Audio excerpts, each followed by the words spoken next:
मैं कौन हूं? जब तक ये मालूम नहीं होगा तब तक ये मालूम नहीं होगा कि तू कौन है। तू मतलब संसार। चूंकि संसार में ही जीवन पर्यंत रहना है तो संसार की गहरी समझ का होना बेहद आवश्यक है। और जब तक संसार के प्रति एक गहरी समझ नहीं होगी तब तक संसार में होशपूर्ण होकर, प्रेमपूर्ण होकर, आनंदित होकर जीना संभव नहीं। संसार के प्रति गहरी समझ कैसे विकसित हो, इसका उत्तर भी मैं कौन हूं नामक प्रश्न के उत्तर में छिपा है। इस दृष्टि से यह प्रश्न और भी बेहद महत्वपूर्ण हो जाता है। मैं कौन हूं कि खोज किए बिना जीना ऐसे जीना है जैसे कोई व्यक्ति आंखों पर काली पट्टी बांधकर मेले में घूमे। वो घूमता तो है लेकिन होशपूर्ण होकर नहीं, बेहोशी में, आनंदित होकर नहीं बल्कि अवसाद में। और मेले में जो लोग अपनी दुकानें जमाए बैठे हैं वो उसे कूड़ा करकट सोने के भाव बेचे चले जा रहे हैं और उसे यह लालच देकर कि इससे तुझे रोशनी दिखाई देगी, और वो भी इस उम्मीद में वो कूड़ा करकट खरीदे ही चला जा रहा है, एक दुकानदार से दूसरी दुकानदार तक बस खरीदे ही चला जा रहा है इस उम्मीद में कि उसे रोशनी प्राप्त होगी। वो मेला कुछ और नहीं है बल्कि संसार ही है।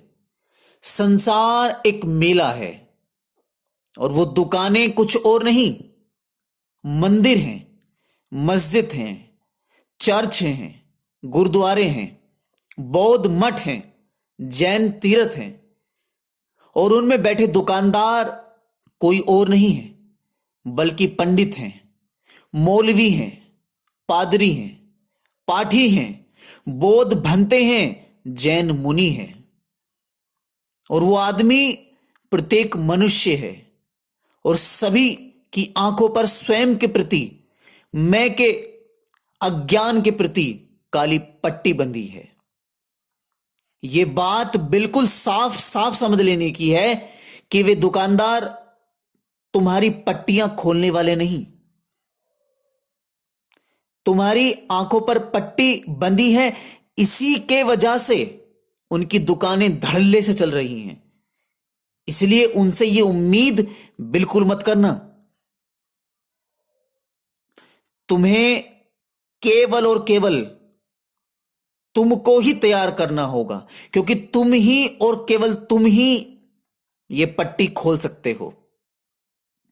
अब सवाल यह है कि यह पट्टी कैसे खुले। यह पट्टी संभव है जब हम स्वयं का ज्ञान हासिल करें। यह पट्टी का खुलना बिल्कुल संभव है।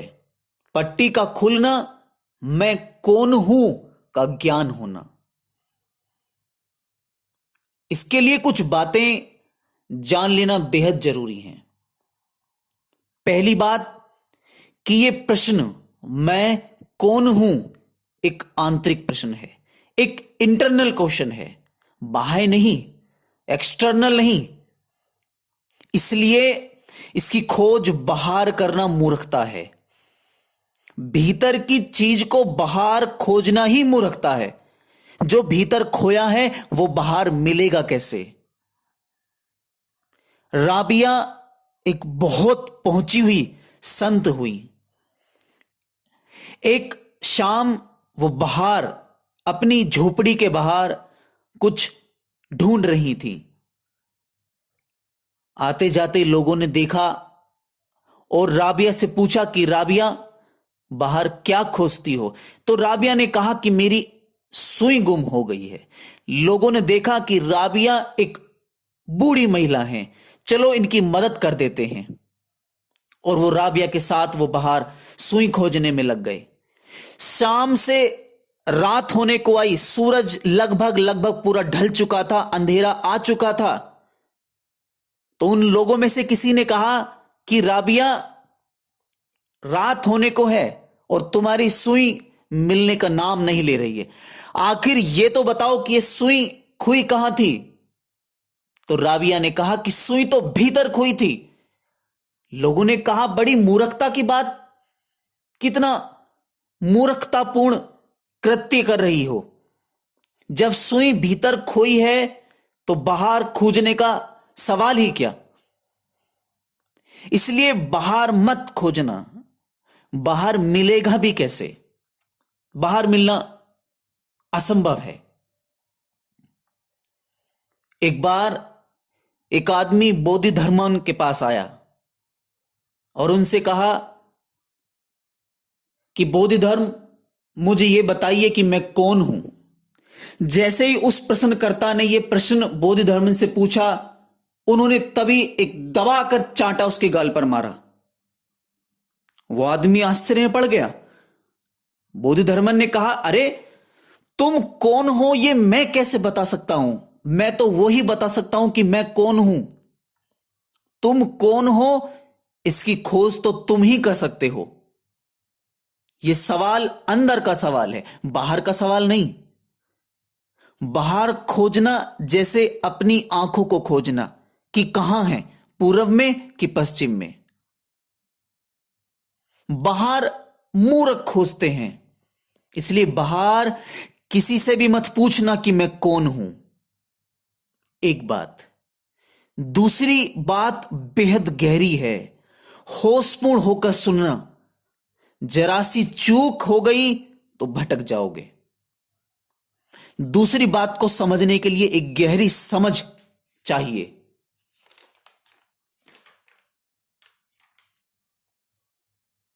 पहली बात यह कि किसी दूसरे से मत पूछना कि मैं कौन हूं,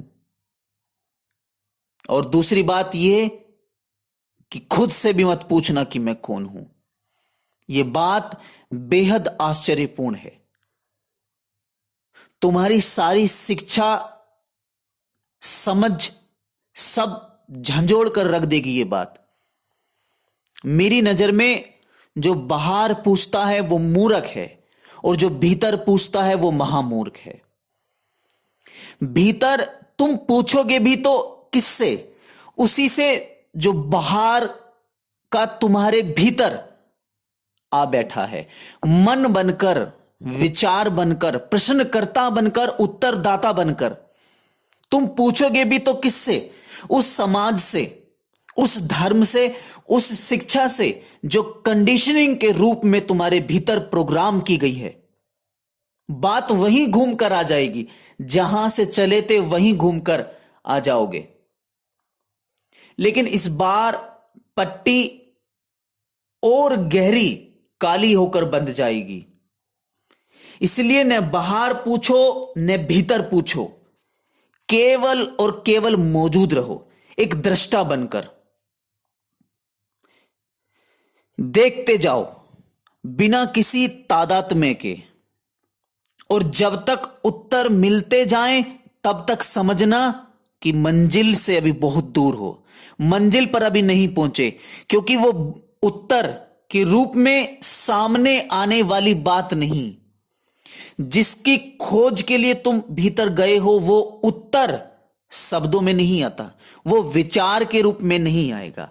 इसीलिए जब तक तुम्हें उत्तर मिलते जाएं तब तक समझना कि अभी मंजिल से बहुत दूर हो।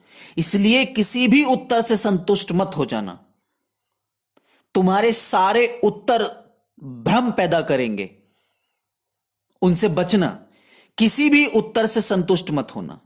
धीरे धीरे उत्तर आने कम होंगे, कम होते हैं और कम होते ही जाएंगे, लेकिन तुम आगे बढ़ते जाना। एक क्षण ऐसा भी आएगा जब उत्तर लगभग लगभग खत्म होने को आएंगे, लेकिन तुम इससे भी मत संतुष्ट हो जाना। उत्तर खत्म भी हो जाएं तब भी तुम संतुष्ट मत हो जाना, क्योंकि उत्तर अब खत्म हो गए, यह भी एक उत्तर होगा। उत्तर तब तक आएंगे जब तक प्रश्नकर्ता मौजूद होगा। इसलिए तुम बस होशपूर्ण होकर आगे बढ़ते जाना और आगे बढ़ते जाना। धीरे धीरे उत्तर खत्म होंगे, सारे प्रश्न खत्म हो जाएंगे और अंत में प्रश्नकर्ता भी खत्म हो जाएगा। जिस क्षण प्रश्नकर्ता खत्म होगा तब गहरा मौन प्रकट होगा, स्वयं के प्रति ज्ञान का दीप प्रज्वलित होगा, जिससे तुम्हारे जीवन में और संसार के प्रति, स्वयं के प्रति एक गहरी और सूक्ष्म समझ पैदा होगी। आप लोगों ने इतने प्रेमपूर्ण होकर मुझे सुना, उसके लिए आपका आभार, धन्यवाद।